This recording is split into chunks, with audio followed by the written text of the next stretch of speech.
Yeah, look, Matt Henry obviously landed on his shoulder and it was pretty uncomfortable. I guess the positive thing from our perspective is he got back out there to bowl. We've had some scans and stuff done on him and we're going to give him every chance to be playing in this match. So still a little bit unknown at this stage. He's obviously pretty sore just from landing on the point of his shoulder, but yeah, hopeful he will be okay. Around Varun, I mean, he's obviously a very good bowler. He bowled very well. We'll have a look at the pitch conditions down there as well and see what the effect is that he may have on the game as well. So, look, we certainly expect him to play after getting 5 for 42 against us in the last game. And yeah, we'll be planning our I guess, intentions around that as well. Just move to the side here. Gary, do you guys think Varun Chakravarti is more dangerous under the lights than in the daylight? Sorry, I'm just going to pause. Sorry, can we just please just keep the voice down, guys, while people are asking the questions? Sorry, carry on. Gary, my question was Varun Chakravarti or is Varun Chakravarti more dangerous under the lights than in the daylight? Look, I think when you have a wrist spinner like that that's bowling, then you're looking for cues as a batsman, and I think it's always a little bit easier when you're in the daylight to see those things. So, but there's no doubt he's a class bowler. He obviously showed his skills against us last time, and he's a big threat in the game. So we'll be putting our thinking caps on around how we nullify that and how we can still score runs against him. Yeah, a word on Rachin Ravindra, the way he's shaping up. Look, Rachin had that nasty blow in his head in Lahore when we played there, but he's come back and shown his class. Look, we're very lucky to have him in our side. He's one of those batsmen that seems to be able to score at a runner ball without particularly trying that hard. And I think coupled with that his ability to bowl some left arm spin as well, then look, he's a really important player in our team. And yeah, I know he's really looking forward to what's ahead that's coming up on Sunday. Yeah. Gary, the entire narrative in this tournament has been about India getting the advantage of playing all matches in Dubai, the DISS building.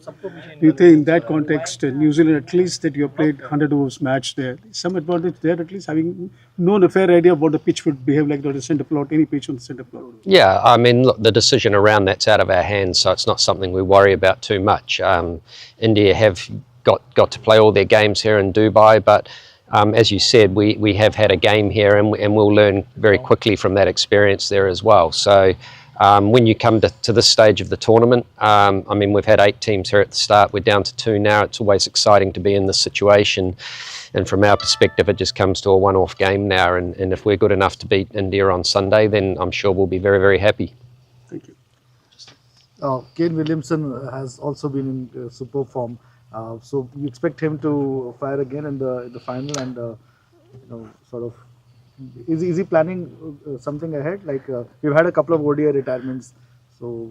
I'm not sure about that with Kane, but look, he's a guy that rises for the big occasion, and he's done it many times for New Zealand in the past. And look, cricket's a game runs aren't guaranteed, but I know that Kane will be doing everything he can to prepare to score well, and he's one of those unique individuals, I think, around the world that has that ability to adapt to different services, and he seems to be able to do that faster than many other players. So look, fingers crossed from our perspective that Kane has a big day. But look, I think from our perspective we've got 11 guys in the team that we think all deserve to be there, or 15 in our squad that all have a right to be in the starting lineup as well. And but with Kane, look, I mean, he's a special player for us, and we're thankful to have him in our squad. Yeah. Hi, Coach. Talk from STV. Coach, 3 days before the game, did you arrive to get the player to recovery and playing in different pitches, one of them slower? Is that advantage for the opponent and it makes the mission more difficult? Yeah, I think there's no doubt that coming here off playing Lahore, and we had a full day of travel yesterday, then it just takes it out of you a little bit, but we've got a couple of days now of a little bit of recovery and a little bit of planning and training towards the game. But I guess we're deep into the tournament now, and sometimes it's not always a lot of training that you need. It's just getting your body and your mind right to compete in the final, and that will be our key focus over the next 2 days. BBC back. Gary, can I just ask about fielding? You've obviously had a lot of praise for it in this tournament. What do you put the quality and the success of it down to? Yeah, it's a strange one really, because we haven't done a lot differently to what we would normally do. I think fielding for me is all about attitude, and if the attitude's right and you expect that every ball will come your way, then you can pull off some amazing things. And I think through this tournament we've taken some fantastic catches, and I mean Glenn Phillips is the obvious one to go to, but it hasn't been just him. There's been other guys that have pulled off some really good catching as well, and that has the ability, I think, to change momentums in games, and if you're all in that mind space of doing something for the team, then I think it can only help you. Why do you think Glenn's so good? He's fast, he's strong, he loves fielding as much as anyone that I've seen. He practices it regularly, and he's got that, I guess, unique ability to get himself off the ground, and it seems to stick more times than it doesn't. So look, he's a fantastic fielder. There's been a lot of praise for him, I know, and I think it's well deserved. Yeah. So India most likely will field the same team, probably with 4 spinners. Is that one area of concern, because New Zealand doesn't play against 4 spinners normally in ODIs?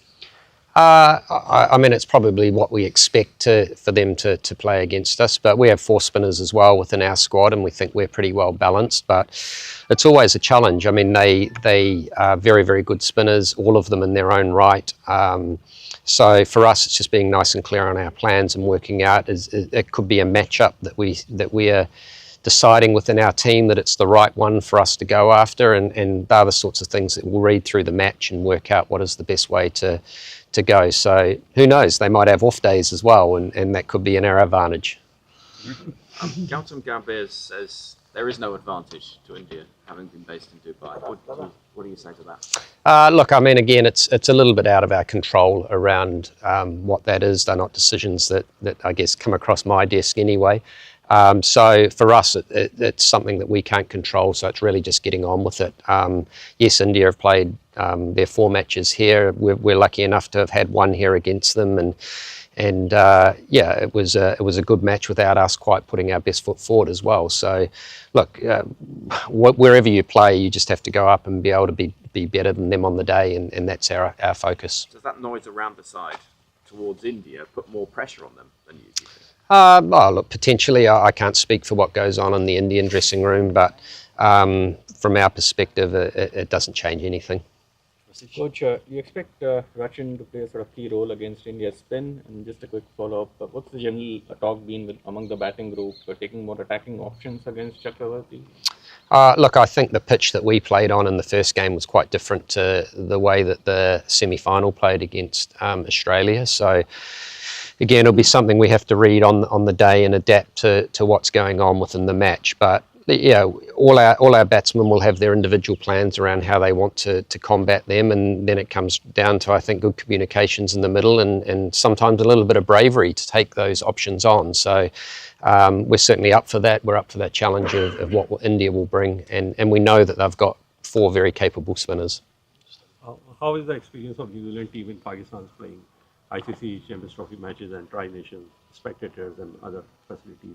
Yeah, it was very good. I mean, I think when you come from New Zealand and we're that little country that's a long, long way away from here, then anywhere that you play around the world, especially in the subcontinent, you see the passion that's in them, and like the Pakistan fans were no different there. So we've certainly really enjoyed the experience there. We played well in Pakistan as well. I think we had 5 or 6 matches and won them all. So there's something we're obviously doing right in that part of the world. Just gonna have 2 more, just one here and then one there. Yeah. Gary, just New Zealand have been really consistent in ICC tournament, but white ball tournament has been eluding them since the last one against India in 2000. How important is this title for taking New Zealand cricket to a next level, considering you lost a couple of senior bowlers like Southee and Bolt? Now there's a kind of a mini transition that's happening. So just to inspire the next set of, to make the process much more smooth and get a next set of players coming in? Yeah, I think if you look at our bowling group, we're possibly one of the most inexperienced groups that are here. And a Will O'Rourke, a Kyle Jamieson, for example, they haven't played a lot of one-day cricket or ICC tournament cricket either. So for them to keep standing up on this stage is very good, especially after the loss of a Southia Bolt, for example, that's been in our ranks for some period of time.